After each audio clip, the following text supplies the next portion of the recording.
Bapa Surgawi, Bapa yang sungguh mengasihi dan mencintai setiap kami, Bapa yang kami kenal dan kami sembah dalam nama Tuhan kami Yesus Kristus, Bapa yang senantiasa peduli pada kehidupan kami, pergumulan kami, perjuangan kami, dan senantiasa bersedia menemani kami saat menghadapi tantangan-tantangan dalam kehidupan. Saat ini sungguh Bapa, kami ingin meneduhkan diri kami. Kami ingin duduk diam di bawah kaki salib-Mu, agar kami sungguh boleh belajar dan Engkau ajar dari kebenaran firman-Mu, sehingga setiap kami mendapatkan kekuatan, mendapatkan jalan keluar, mendapatkan pengharapan, mendapatkan segala kekayaan dari kebenaran firman-Mu untuk menghidupi kehidupan kami, agar kami senantiasa diteguhkan dalam perjuangan kami untuk hidup di dalam iman kami. Ya Roh Kudus, kuasailah kami dan pimpinlah kami, agar kami memiliki kesungguhan untuk sungguh-sungguh belajar dari kebenaran firman yang akan kami baca dan kami dengarkan, sehingga setiap kami akan menuai kebahagiaan, karena setiap kami bersedia hidup di dalam kebenaran firman itu. Bersabdalah ya Bapa, karena setiap kami siap untuk mendengarkannya. Dalam nama Tuhan kami Yesus Kristus, Sang Sabda Kehidupan, kami berdoa dan mohon pimpinan. Amin.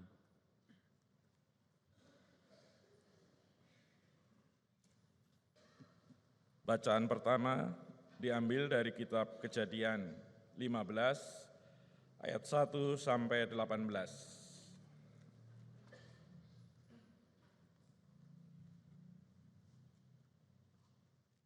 Kejadian 15 ayat 1 sampai 18.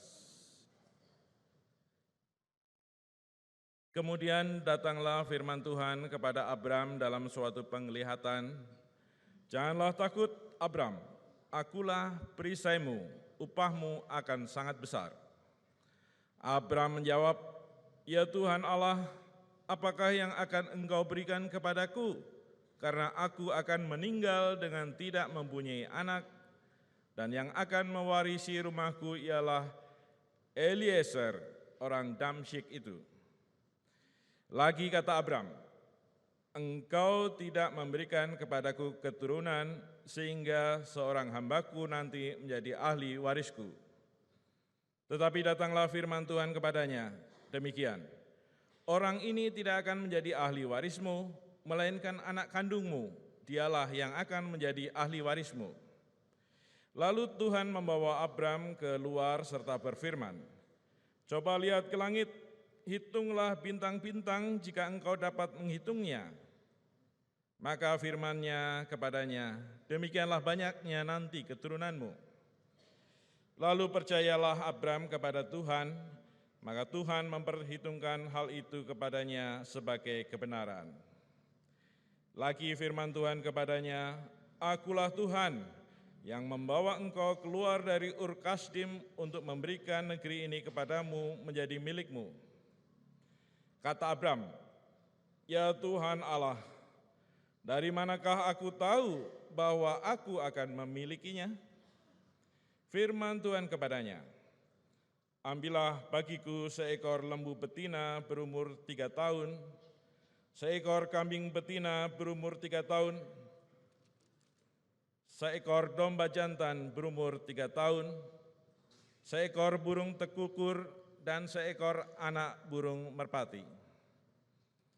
Diambilnyalah semuanya itu bagi Tuhan, dipotong 2, lalu diletakkan bagian-bagian itu yang satu di samping yang lain, tetapi burung-burung itu tidak dipotong 2. Ketika burung-burung buas hinggap pada daging binatang-binatang itu, maka Abram mengusirnya. Menjelang matahari terbenam, tertidurlah Abram dengan nyenyak. Lalu turunlah meliputinya gelap gulita yang mengerikan. Firman Tuhan kepada Abram, "Ketahuilah dengan sesungguhnya bahwa keturunanmu akan menjadi orang asing dalam suatu negeri yang bukan kepunyaan mereka, dan bahwa mereka akan diperbudak dan dianiaya 400 tahun lamanya. Tetapi bangsa yang akan memperbudak mereka akan kuhukum, dan sesudah itu mereka akan keluar dengan membawa harta benda yang banyak. Tetapi engkau akan pergi kepada nenek moyangmu dengan sejahtera, engkau akan dikuburkan pada waktu telah putih rambutmu. Tetapi keturunan yang keempat akan kembali ke sini, sebab sebelum itu kedurjanaan orang Amori itu belum genap. Ketika matahari telah terbenam dan hari menjadi gelap, maka kelihatanlah perapian yang berasap beserta suluh yang berapi lewat di antara potongan-potongan daging itu. Pada hari itulah Tuhan mengadakan perjanjian dengan Abram serta berfirman, "Kepada keturunanmu lah kuberikan negeri ini, mulai dari sungai Mesir sampai ke sungai yang besar itu, sungai Efrat." Demikianlah sabda Tuhan.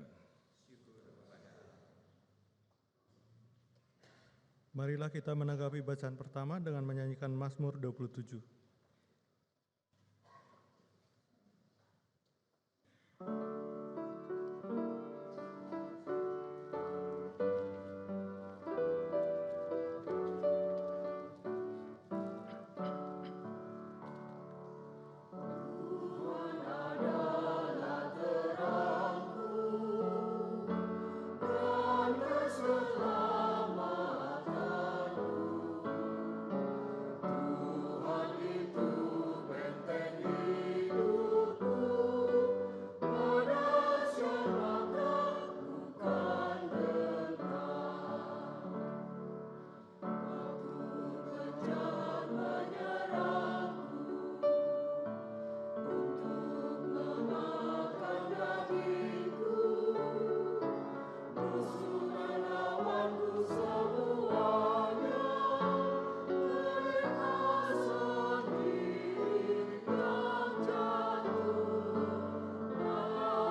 Bacaan kedua diambil dari surat Rasul Paulus kepada jemaat di Filipi, Filipi 3 ayat 17 sampai dengan Filipi 4 ayat 1.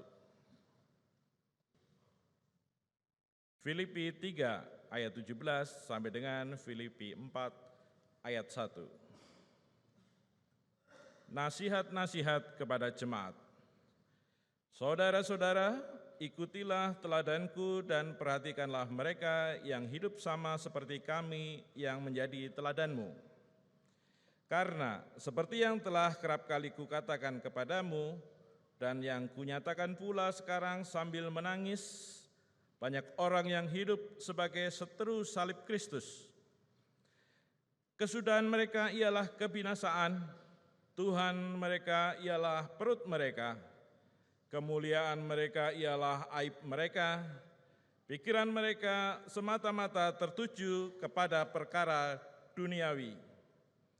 Karena kewargaan kita adalah di dalam surga, dan dari situ juga kita menantikan Tuhan Yesus Kristus sebagai Juru Selamat yang akan mengubah tubuh kita yang hina ini, sehingga serupa dengan tubuhnya yang mulia, menurut kuasanya yang dapat menaklukkan segala sesuatu kepada dirinya. Karena itu, saudara-saudara yang kukasihi dan yang kurindukan, sukacitaku dan mahkotaku, berdirilah juga dengan teguh dalam Tuhan, hai saudara-saudaraku yang kekasih. Demikianlah sabda Tuhan. Syukur kepada Allah. Bacaan yang ketiga diambil dari Injil Tuhan Yesus Kristus menurut Lukas pasal 13 ayat 31 sampai dengan 35. Injil Lukas pasal 13 ayat 31 sampai dengan 35 yang berbunyi demikian. Yesus harus mati di Yerusalem, keluhan terhadap Yerusalem. Pada waktu itu datanglah beberapa orang Farisi dan berkata kepada Yesus, "Pergilah, tinggalkanlah tempat ini, karena Herodes hendak membunuh engkau." Jawab Yesus kepada mereka, "Pergilah dan katakanlah kepada si serigala itu, Aku mengusir setan dan menyembuhkan orang. Pada hari ini dan besok, dan pada hari yang ketiga aku akan selesai. Tetapi hari ini dan besok dan lusa aku harus meneruskan perjalananku, sebab tidaklah semestinya seorang nabi dibunuh kalau tidak di Yerusalem. Yerusalem, Yerusalem, engkau yang membunuh nabi-nabi dan melempari dengan batu orang-orang yang diutus kepadamu. Berkali-kali aku rindu mengumpulkan anak-anakmu, sama seperti induk ayam mengumpulkan anak-anaknya di bawah sayapnya, tetapi kamu tidak mau. Sesungguhnya rumahmu ini akan ditinggalkan dan menjadi sunyi. Tetapi aku berkata kepadamu, kamu tidak akan melihat aku lagi hingga pada saat kamu berkata, diberkatilah dia yang datang dalam nama Tuhan."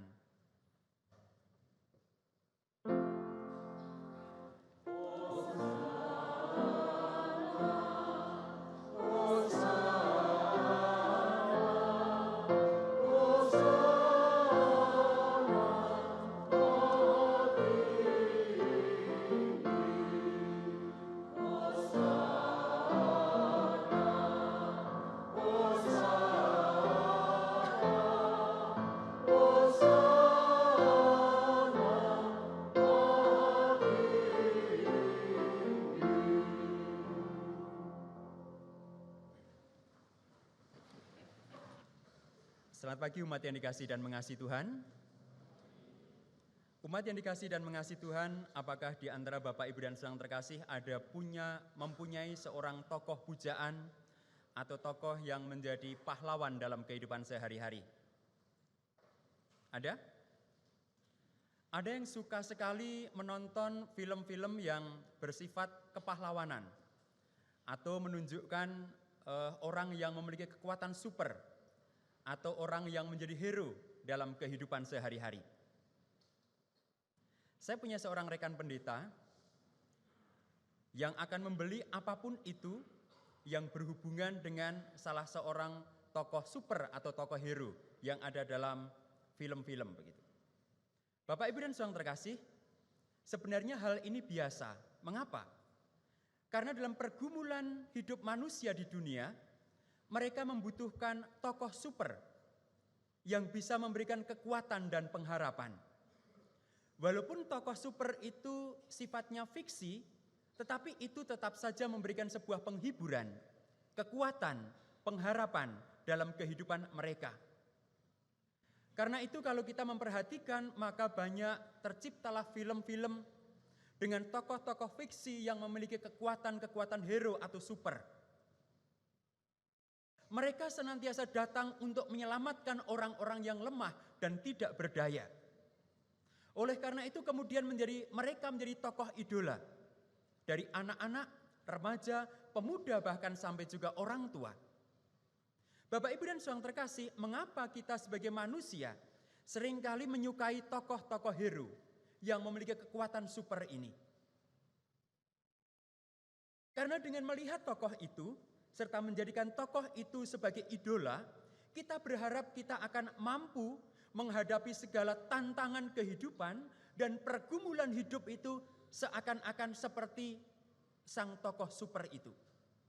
Yang memiliki kekuatan luar biasa, yang memiliki kekuatan lebih daripada yang lain, bahkan yang memiliki kekuatan adikodrati untuk menghadapi dan menyelesaikan semua tantangan dan pergumulan. Tetapi dalam prakteknya Bapak Ibu dan Saudara terkasih, tokoh-tokoh seperti Superman, Spiderman, Kapten Amerika, Wolverine, dan segala sesuatunya hanya fiksi. Tidak akan pernah bisa hadir secara nyata dalam kehidupan kita. Dan ketika kita mengharapkan kita menjadi tokoh-tokoh seperti itu, juga hanya sebatas mimpi. Kita bisa memakai bajunya Superman komplit. Tetapi kita tidak akan bisa memiliki kekuatan seperti Superman. Maka yang didapatkan, banyak orang menjadi putus asa. Mengapa? Karena hidupnya tidak bisa seperti tokoh super atau tokoh hero itu. Lalu sebenarnya atau seharusnya kemanakah kita mencari tokoh-tokoh yang mirip dengan kita, tetapi mempunyai sebuah sikap atau pilihan hidup yang berbeda, tatkala memiliki pergumulan atau tantangan hidup yang sama dengan kita. Tetapi mereka mampu menghadapi itu. Bapak Ibu dan Saudara terkasih, Alkitab kita penuh dengan tokoh-tokoh iman yang hidupnya tidak luar biasa. Tokoh-tokoh dalam Alkitab kita penuh dengan iman atau tokoh-tokoh iman yang hidupnya biasa. Kekuatannya biasa. Mereka juga dilanda berbagai kelemahan atau pergumulan dalam hidupnya. Mereka juga seringkali jatuh bangun dalam kehidupannya. Tetapi mengapa Alkitab menulis kisah mereka? Tetapi mengapa Alkitab menuliskan semuanya itu? Bukan hanya kekuatannya, kemenangannya, kehebatannya, tetapi juga kelemahannya, keterbatasannya, kejatuhannya, kekalahannya. Pertanyaannya adalah, apakah yang Tuhan inginkan dengan Alkitab yang penuh dengan tokoh-tokoh yang juga sama seperti kita? Mengalami perjuangan, mengalami pergumulan, menghadapi tantangan, dan mereka harus menghadapi itu. Di Minggu Prapaskah yang ketiga ini, Tuhan mengajak kita untuk mencoba belajar dari orang yang sederhana, tetapi mereka memiliki pilihan-pilihan hidup yang tidak sederhana. Orang-orang yang hidupnya biasa sama seperti kita, tetapi memiliki pertimbangan dan pilihan-pilihan hidup yang tidak biasa. Dan itu lebih mudah untuk kita ikuti dibandingkan kita mengikuti Spiderman yang bisa melompat dari gedung ke gedung ataupun memiliki kekuatan yang begitu hebat untuk mengatasi permasalahan. Nah, Bapak Ibu dan Saudara terkasih, mari kita lihat dari bacaan tentang tokoh-tokoh yang ada. Siapa yang tidak mengenal Abram? Dalam bacaan kita di Kejadian 15 masih disebut Abram. Namanya masih Abram ketika dia belum memiliki keturunan. Rupanya janji Tuhan kepada Abram untuk memberikan keturunan itu tidak cukup meneduhkan hati Abram. Tidak cukup membuat dia bisa merasa tenang dan tidur nyaman, serta menghadapi hidup ini seakan-akan tidak ada tantangan. Tidak. Ketika Abram menyaksikan dan mengalami usianya semakin tua, umurnya semakin lanjut, menurut perhitungan manusia tidak mungkin lagi dia memiliki keturunan, maka dia mulai meragukan janji Tuhan. Dia mulai realistis dengan hidupnya. Aduh, aku nanti akan mati dan semua harta dan kekayaanku tidak akan kuwariskan pada anakku. Tapi Eliezer sang hamba ini yang akan menjadi ahli warisku. Abram mulai meragukan janji Tuhan. Abram mulai khawatir. Abram mulai takut. Dan Abram mulai melihat sebuah jalan keluar yang realistis. Semua harta kekayaanku akan kuwariskan kepada Eliezer hambaku. Tetapi di situ kemudian Tuhan hadir dalam kehidupan Abraham. Menunjukkan kesetiaan akan janjinya. Mengajak Abraham untuk keluar melihat bintang-bintang. Sebanyak itulah keturunanmu nanti. Cobalah kau menghitung bintang itu kalau bisa. Maka sejumlah itu juga keturunanmu. Apa yang kita saksikan tentang Abram, Bapak Ibu? Abram mempercayai kembali janji Tuhan itu. Perhatikan, Abram mempercayai kembali. Artinya, dalam menghidupi janji Tuhan, bisa saja kita jatuh bangun. Bisa saja kita takut, khawatir, ragu. Tetapi ketika kita mendapatkan kekuatan dari Tuhan, entah melalui firman-Nya, entah melalui kesaksian teman-teman kita, entah melalui pengalaman hidup kita dikuatkan kembali untuk menghidupi janji itu.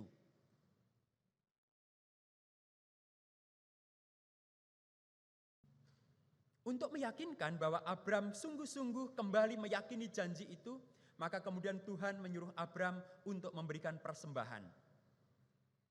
Berbagai binatang, di situ disebutkan yang berusia 3 tahun dan burung untuk dijadikan persembahan. Dan sebagai bukti bahwa Abraham mengamini kembali janji Tuhan itu, ia melakukan semuanya.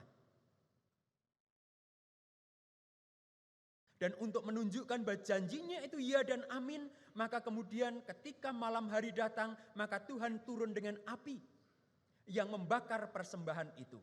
Artinya, perjanjian itu diikat dengan sangat kuat oleh Tuhan dan Abraham. Tuhan memperhitungkan keyakinan Abraham itu sebagai sebuah kebenaran. Walaupun keyakinan Abraham itu jatuh bangun. Bapak, Ibu dan saudara terkasih, siapakah di antara kita yang hidupnya tidak jatuh bangun? Siapakah di antara kita yang hidupnya tidak bergantian menghadapi berbagai tantangan? Mungkin ada di antara Bapak, Ibu, Saudara, dan saya juga meragukan akan penyertaan Tuhan, janji Tuhan. Ketika itu terjadi, jangan pernah berhenti untuk mencoba mempercayai kembali janji Tuhan dalam kehidupan kita. Belajar untuk mempercayai kembali melalui segala sesuatu yang Tuhan tunjukkan, melalui berbagai tanda-tanda yang Tuhan tunjukkan bahwa janjinya itu akan ya dan amin. Sehingga kita tidak akan cepat tergoda untuk memilih jalan keluar yang menurut pertimbangan kita, atau tergoda untuk mencari kekuatan lain yang dapat menolong kita, atau juga menjadi gelap mata sehingga kita menghalalkan segala macam cara untuk bisa menikmati apa yang kita inginkan itu. Bapak, Ibu, dan saudara terkasih dalam Tuhan Yesus Kristus, kalau kita membaca pengalaman Rasul Paulus di Filipi, Bapak, Ibu, dan saudara terkasih, lebih mengenaskan lagi. Ketika Rasul Paulus menuliskan surat pada jemaat di Filipi, Rasul Paulus sedang menanti kematiannya di penjara. Rasul Paulus telah divonis hukuman mati. Sementara itu dia menunggu itu di penjara.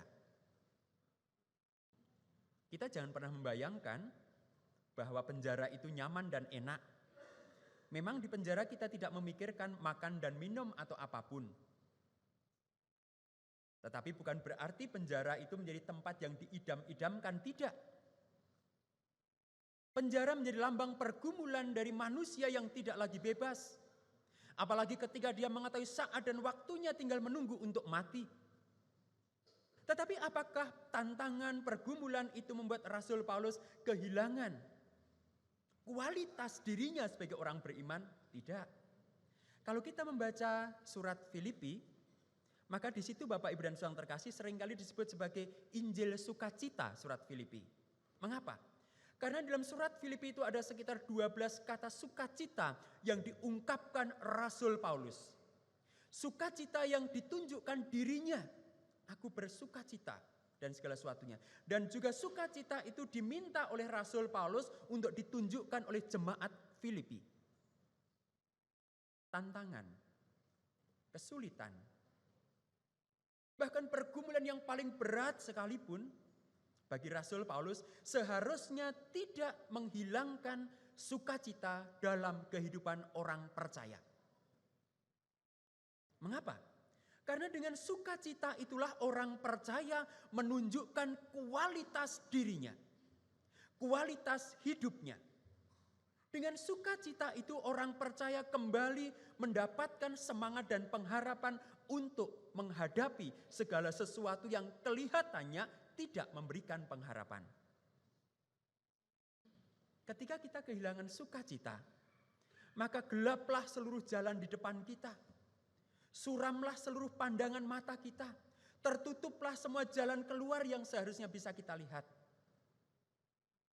Tetapi ketika ada sukacita yang ada di hati itu, maka pengharapan, maka jalan keluar, maka semangat itu akan tetap ada di sepanjang langkah kehidupan kita.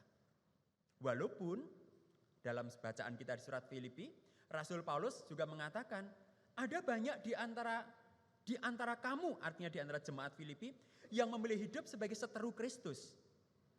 Dalam pergumulan-pergumulan mereka tidak lagi berani berdiri teguh.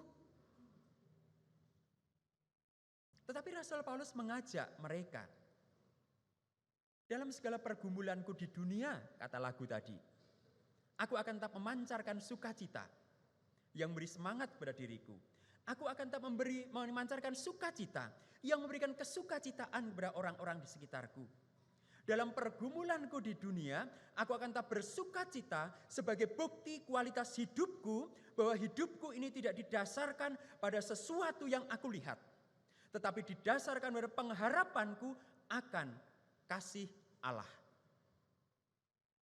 Sukacita Rasul Paulus didasarkan pada sebuah pengharapan bahwa tantangan dan pergumulan yang dihadapi sementara saja. Sedangkan dia menantikan saat untuk mencapai kesempurnaan bersama dengan Kristus. Sukacita hanya bisa terjadi ketika kita memiliki kualitas yang bisa menjadi jaminan, yang menunjukkan identitas kita sebagai pengikut Kristus. Siapa yang tidak suka dengan kualitas hidup? Bukankah ketika kita membeli barang atau makanan atau apapun, kita akan memperhitungkan kualitas itu sebagai perhitungan utama. Nah, Bapak, Ibu, dan Saudara terkasih, ketika kita memiliki kualitas hidup, sebesar apapun tantangan yang ada di depan kita, itu akan bisa kita hadapi. Karena kita menghadapinya dengan sikap sukacita yang asalnya dari Tuhan itu. Lalu bagaimana ketika musuh itu sangat nyata di depan, mengepung dan harus kita hadapi? Bagi pemazmur, ketika sesuatu yang mengerikan itu ada di depannya, maka satu hal yang diinginkan, diam di rumah Tuhan, bukan sebagai sebuah pelarian, bukan sebagai tanda keputusasaan, tetapi sebagai tanda bahwa dia menghadapi apapun, satu hal yang dilakukan pertama adalah mencari perlindungan kepada Tuhan.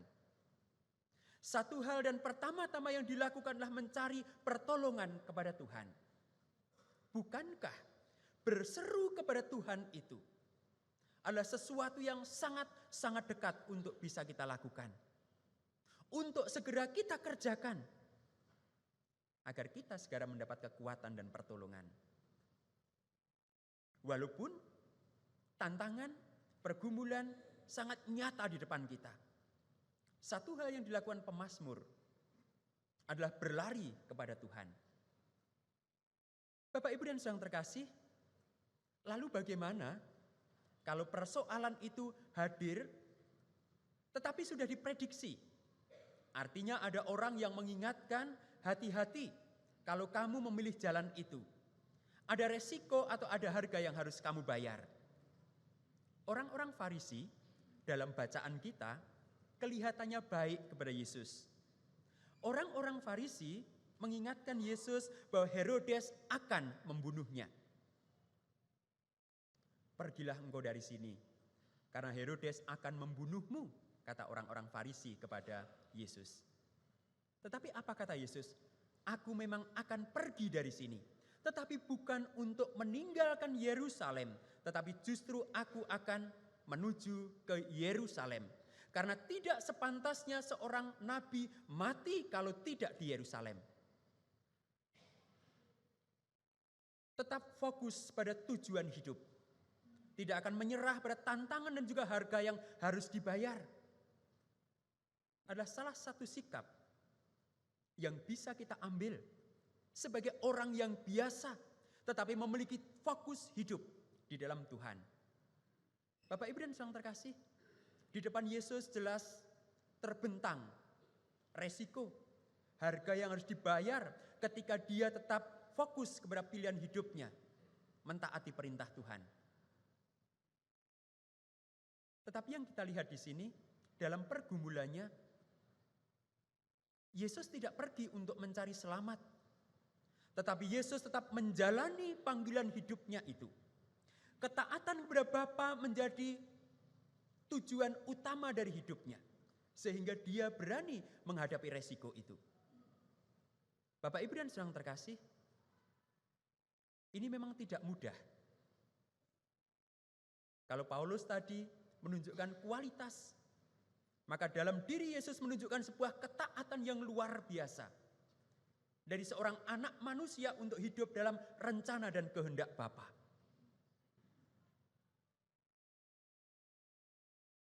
Tujuannya adalah untuk memberikan contoh dan teladan.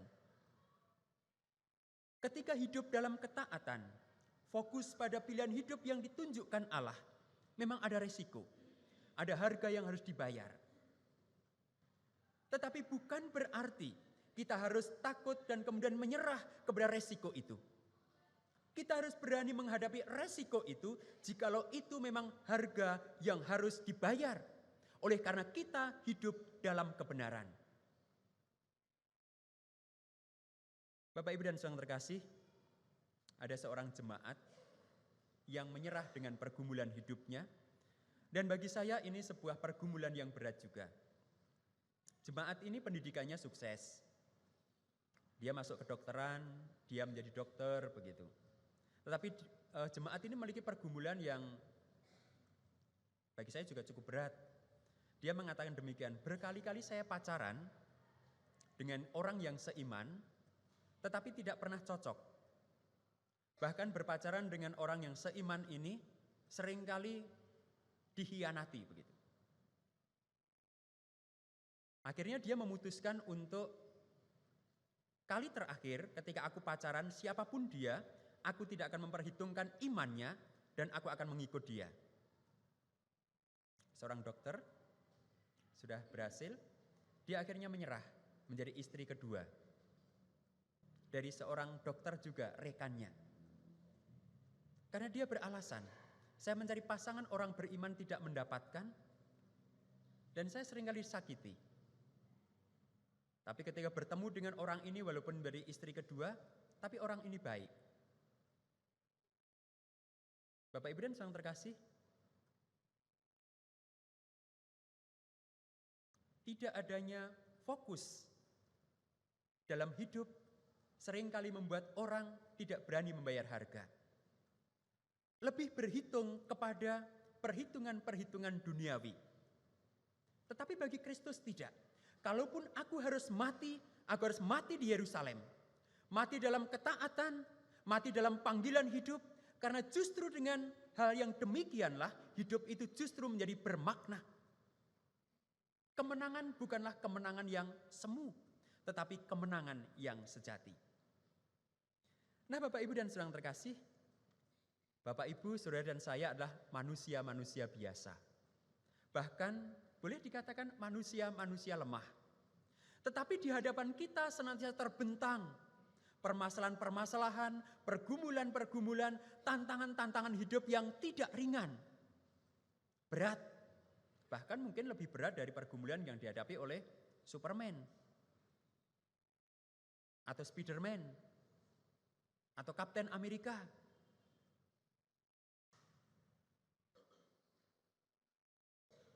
Tetapi Bapak Ibu dan saudara terkasih, kita tidak harus menjadi mereka. Kita menjadi diri sendiri. Menjadi pribadi-pribadi yang berani menghadapi tantangan-tantangan itu. Menjadi pribadi-pribadi yang tahu kemana harus berseru seperti pemazmur. Berseru kepada Tuhan yang empunya kekuatan. Tetap fokus pada panggilan hidup kita. Hidup dalam ketaatan. Menunjukkan kualitas diri kita dalam kesukacitaan. Walaupun itu tidak mudah. Dan hanya mudah dinyanyikan. Ada lagu dalam KJ yang mengatakan, bukan dalam KJ ya, lagu yang kita nyanyikan tadi, Salam Damai. Bersukacitalah selalu, tunjukkan wajah gembiramu. Lagu itu enak dan mudah dinyanyikan, tetapi sulit untuk dipraktekkan. Kalau di gereja mungkin bisa, suasana mendukung, teman-teman banyak. Lalu bagaimana ketika di luar sana? Ketika kita sungguh-sungguh menghadapi berbagai tantangan hidup. Saya lebih suka menyebutnya sebagai tantangan. Karena tantangan itu berarti harus kita hadapi, kita selesaikan. Seperti para tokoh iman ini. Tantangan artinya ada harapan. Ada juga sebuah lagu yang sangat menyenangkan dinyanyikan, tetapi sangat sulit untuk dilakukan. Lagu rohani tapi versinya dangdut. Suka-sukamu Tuhan, suka-sukamu Tuhan, suka-sukamu Tuhan, suka-sukamu Tuhan. Terserahlah Tuhan itu mau membuat hidupku hitam, merah, kuning, hijau, suka-suka Tuhanlah. Tetapi ketika kita diperhadapkan dengan kenyataan-kenyataan hidup yang penuh dengan tantangan, bukan hal yang mudah untuk kita sikapi. Tetapi melalui tokoh-tokoh iman yang sangat manusiawi, sangat dekat dengan kita, ini memberikan pengharapan kepada kita. Bukankah Kristus akhirnya menjadi sebuah kesaksian, kita memiliki imam besar yang sudah menghadapi segala persoalan, pergumulan, dan pencobaan hidup. Hanya saja dia tidak berbuat dosa. Imam besar itulah yang akan menemani kita. Yang akan memberikan kekuatan kepada kita. Yang akan memampukan kita untuk menghadapi semua tantangan di dalam kehidupan kita. Bapak Ibu dan saudara terkasih, di luar pintu gereja ada pergumulan tentang pekerjaan. Ada pergumulan tentang usaha. Ada permasalahan keluarga, ada kesulitan dengan anak-anak kita, ada relasi-relasi yang rusak dengan sesama, bahkan dengan orang-orang terdekat. Ada janji-janji Tuhan yang kelihatannya semakin jauh dan kabur dari hidup kita. Itu harus kita hadapi. Ada kenyataan-kenyataan pahit tentang PHK, tentang lesunya ekonomi, tentang hidup yang tidak selalu sesuai dengan impian. Ada di hadapan kita. Menantang kualitas hidup kita sebagai manusia biasa. Lebih daripada itu, menantang sikap kita sebagai orang-orang yang beriman. Selamat berjuang. Bapak Ibu tidak sendirian. Kita bersama-sama berjuang menghadapi itu. Di atas segalanya, Kristus sang imam besar itu menyertai Bapak Ibu dan saudara terkasih. Tuhan berkati. Amin.